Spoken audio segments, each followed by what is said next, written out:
तुमने अपनी लाइफ में कभी ना कभी एक चीज़ ज़रूर नोटिस की होगी। कुछ लोगों को तुम नेचुरली तौर पर एक लीडर की तरह मान लेते हो, या फिर ऐसा कह लो वो लीडर की तरह नज़र आते हैं। और कुछ लोगों को अपनी बात मनवाने के लिए कितनी मेहनत करनी पड़ती है।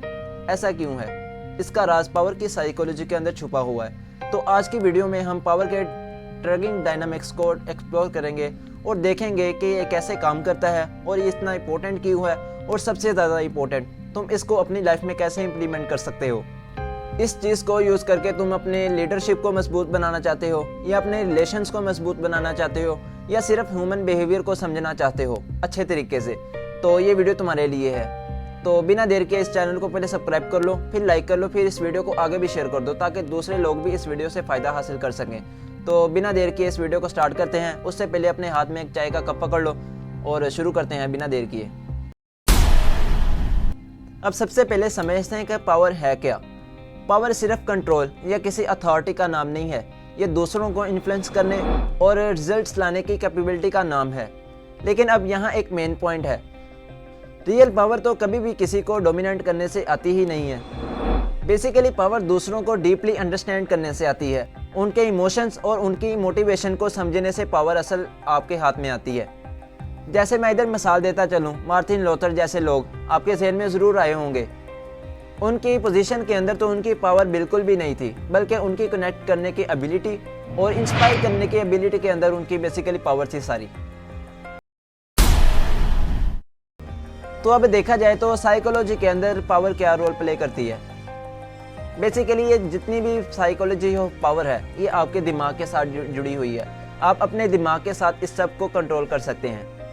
चले मैं इसे ना मोटे मोटे 3 साइकोलॉजिकल प्रिंसिपल्स के अंदर ब्रेक डाउन करता हूँ। Confidence is magnetic. एक बहुत बड़ी रिसर्च के जरिए पता चला है कि जो लोग अपने ऊपर ज़्यादा एतमाद रखते हैं, मतलब के सेल्फ बिलीव, लोग नेचुरली तौर पर उनकी तरफ ज़्यादा अट्रैक्ट करते हैं। अब तुम्हें मैं इधर एक सिंपल सी टिप देता चलूँ कि तुम अपने कॉन्फिडेंस को कैसे बढ़ा सकते हो, इसको कैसे इंप्रूव कर सकते हो। अगर तुमने अपने कॉन्फिडेंस को इंप्रूव करना है तो ज़्यादा ओपन बॉडी लैंग्वेज यूज़ करो और आई कॉन्टैक्ट जितना मेंटेन हो सके उसको मेंटेन करो। मिसाल के तौर पर अपनी अगली प्रेजेंटेशन से पहले सीधा खड़े होने और स्टेडी टोन में बोलने की प्रैक्टिस करो।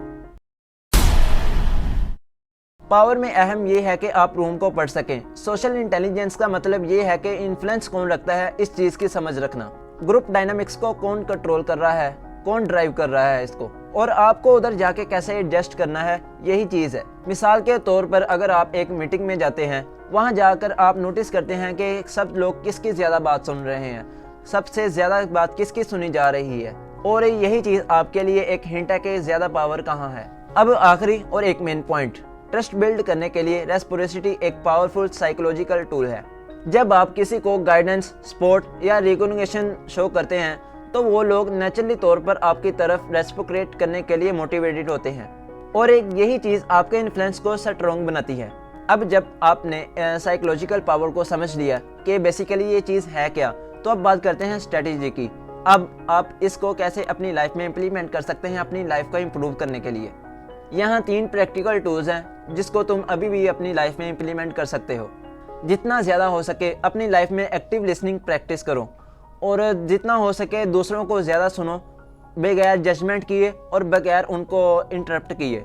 ये चीज़ इमोशनली इंटेलिजेंस, एम्पैथी और कनेक्ट करने की एबिलिटी है जो आपके इन्फ्लुएंस को बढ़ाने के लिए यूज़ होती है। क्लियर और प्रोसेसिव तरीके से बात करना सीखो। मिसाल के तौर पर अगर तुम ये कहते हो कि मुझे लगता है कि ये काम कर सकता है, इसकी बजाय अगर तुम ये कहो कि मुझे यकीन है कि ये सलूशन हमारे लिए बेहतर है और यही काम करेगा, दोनों में बहुत ज़्यादा फ़र्क है। क्योंकि क्लियर कम्युनिकेशन एक ट्रस्ट बिल्ड कर देती है।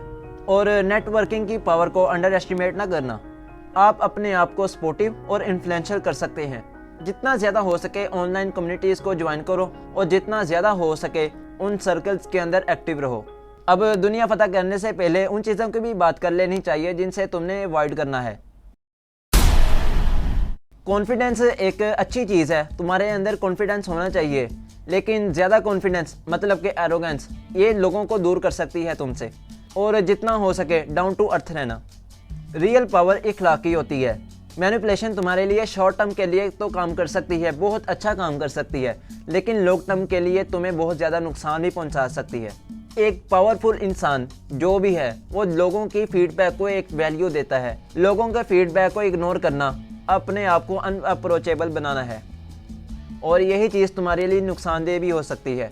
अब वक्त आ गया कि इस वीडियो को एंड भी किया जाए, तो मैंने इस वीडियो में एंड अच्छे तरीके से जितना मुझसे हो सकता था मैंने आपको द पावर ऑफ साइकोलॉजी को अच्छे तरीके से बयान कर दिया है। याद रखें, पावर कभी भी किसी को मैनिपुलेशन करने से नहीं आती, ये दूसरों को डीपली अंडरस्टैंड करने से आती है, उनको कनेक्ट करने से आती है। अब तुम्हें एक लाइक का बटन नज़र आ रहा होगा, अगर तुम थोड़ा सा नीचे देखो तो उसको प्रेस कर दो। साथ में एक सब्सक्राइब का रेड कलर का बटन भी नज़र आ रहा होगा, साथ में उसको भी प्रेस कर दो, और एक बेल का आइकॉन भी होगा, उसको भी साथ में ज़रूर प्रेस कर देना, ताकि जो भी आने वाली वीडियो हो तुम्हें सबसे पहले उसका नोटिफिकेशन मिल सके और हमारी वीडियो से तुम बाखबर रह सको। अपनी लाइफ को इम्प्लीमेंट करने के लिए तुम्हारा ही फ़ायदा है। तो मिलते हैं नेक्स्ट वीडियो में, तब तक अल्लाह हाफिज़ एंड कीप इंस्पायरिंग।